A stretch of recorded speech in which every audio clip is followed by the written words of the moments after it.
So 5 years back corona వచ్చినప్పుడు మనము జాగ్రత్తగా చేసుకొని జయించాం సాధ్యమైనంత వరకు. బట్ కరోనా అనగానే చైనా గుర్తొస్తుంది, దాని మీద జస్ట్ వెంటనే వణుకు పడుతుంది, భయం వేస్తుంది యాక్చువల్గా. అలాంటి రోజులు మనకు రావద్దు యాక్చువల్గా. ఒక రెండు నెలలు 3 నెలలు మన ఇంట్లోకి బయటకు వెళ్ళే.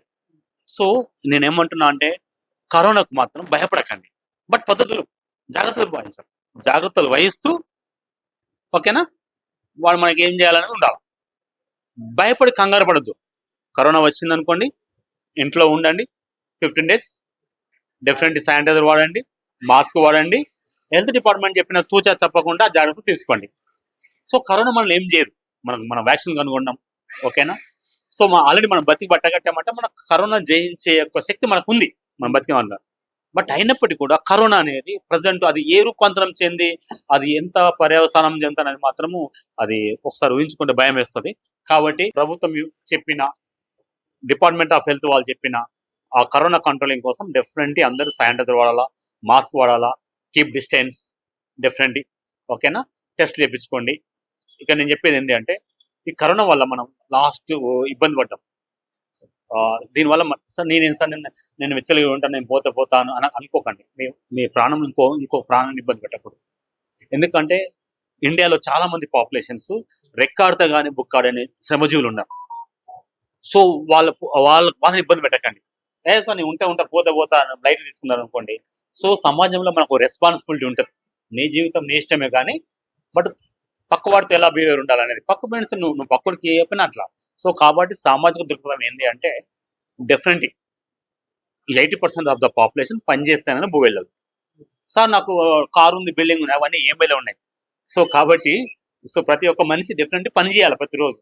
సో కాబట్టి ఏమవుతుంది, వ్యాక్సిన్కు కరోనాకు మనం వ్యాక్సిన్ తీసుకున్న వాళ్ళకి రెస్ట్, ఇప్పుడు మనం ఎక్స్ట్రా డోస్ వేసుకున్నాం, దాని పేరు గుర్తు రావట్లేదు అనమాట.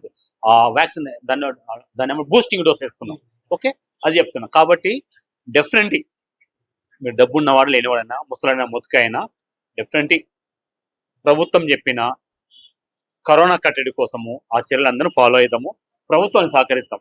ఇక ప్రభుత్వాలు కూడా ముందు అలర్ట్గా ఉండాలా, ఎన్ని బెడ్స్ ఉన్నాయి, ఆక్సిజన్ సిలిండర్ ఉందా లేదా, దానికి సంబంధించిన మెడిసిన్స్. మనం అంతకుముందు ఒక మెడిసిన్ రెమిడిసివర్ మెడిసిన్ ఎంత కొన్నాం, 20,000-30,000 కొన్నాం. అది ఆఫ్టర్ ఒక 500-600 రూపాయల మెడిసిన్. సో కాబట్టి నేను ఏమంటున్నా అంటే ముందే ప్రభుత్వం దానికి సంబంధించిన మందు మాత్రలు ఉన్నాయో చూసి చెక్ చేయండి ప్లీజ్.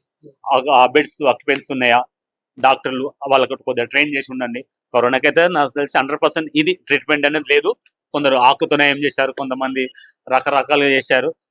తర్వాత అందుకే ఏమంటున్నా అంటే డెఫినెట్లీ సాధ్యమైతే మీరు ప్రభుత్వం సహకరించండి, ప్రభుత్వం కూడా అలర్ట్గా ఉండాలి.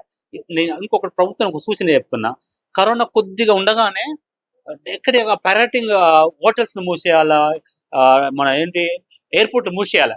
వేరే దేశాల నుండి వస్తున్నాయి కదా, మనం పూర్తిగా ఎవడో 1% తిరిగిన పాపులేషన్ కోసం వాళ్ళని అక్కడే ఆపేషన్. కరోనా కేసులు పెరుగుతాయని చెప్పని ధన్మంటూ ఇండియా బార్డర్ మూసేయాలి, అన్ని ఫ్లైట్లు అన్ని ఇంటర్నేషనల్ ఫ్లైట్లను మూసేస్తే అయిపోతుంది. మనకి అర్థం ఉండొచ్చు. ఆ 1% పాపులేషన్, ఈ ఫిలిం స్టార్స్ బయట షూటింగ్ వెళ్ళము, బిజినెస్ మ్యాన్ బ్యాడ్ వెళ్ళకుండా, వీని వల్ల ఈ డబ్బున్న వల్ల ఒక్కని వల్ల సమాజానికి ఉపయోగం ఉండదు. కానీ వీళ్ళు దేశయాత్రని బగ్గ బలిసి తిరగబోతారు, వాళ్ళు కరోనా పట్టుకొస్తారు మనకు.